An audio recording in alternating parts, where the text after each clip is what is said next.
সবাইকে স্বাগত ইসরায়েল ফিলিস্তিনি সংকট নিয়ে আমাদের 9 পর্বের ভিডিওর শেষ পর্বে। হামাস গাজার নিয়ন্ত্রণ নেওয়ার পর থেকেই ইসরায়েলের সাথে হামাসের বিরোধ লেগে আছে। তারই এক বিভৎস রূপ পেয়েছে 2023 সালে এসে। 7ই অক্টোবর হামাস অতর্কিত আক্রমণ করে বসে ইসরায়েলে।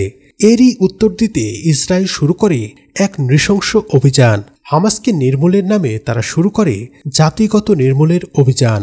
নারী, শিশু কিংবা নিরস্ত্র সাধারণ মানুষ কেউই বাদ যায়নি তাদের বর্বরতা থেকে।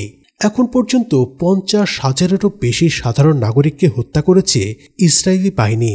সারা বিশ্বে প্রতিবাদের ঝড় উঠলেও ইসরায়েল যেন সেসব কর্ণপাতই করছে না। 1993 সালের অসলো চুক্তি ছিল ফিলিস্তিনি রাষ্ট্রের ধাপে ধাপে স্বাধীনতা প্রাপ্তির রূপরেখা। কিন্তু স্বাধীনতা নামে সেই সোনার হরিণ এখনও অধরায় রয়ে গেছে ফিলিস্তিনির মানুষদের।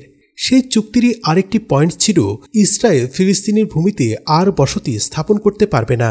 অথচ চুক্তির তোয়াক্কা না করেই ফিলিস্তিনের মানুষদেরকে তাদেরই ভূমি থেকে উচ্ছেদ করে অব্যাহত রেখেছে ইহুদি বসতি নির্মাণ। ফলে এখনও যতটুকু ভূমি ফিলিস্তিনের রয়েছে সেটাও ইসরায়েলি দখলদারি মনোভাব থেকে কতদিন বেঁচে থাকে সেটা নিয়েও রয়েছে অনিশ্চয়তা।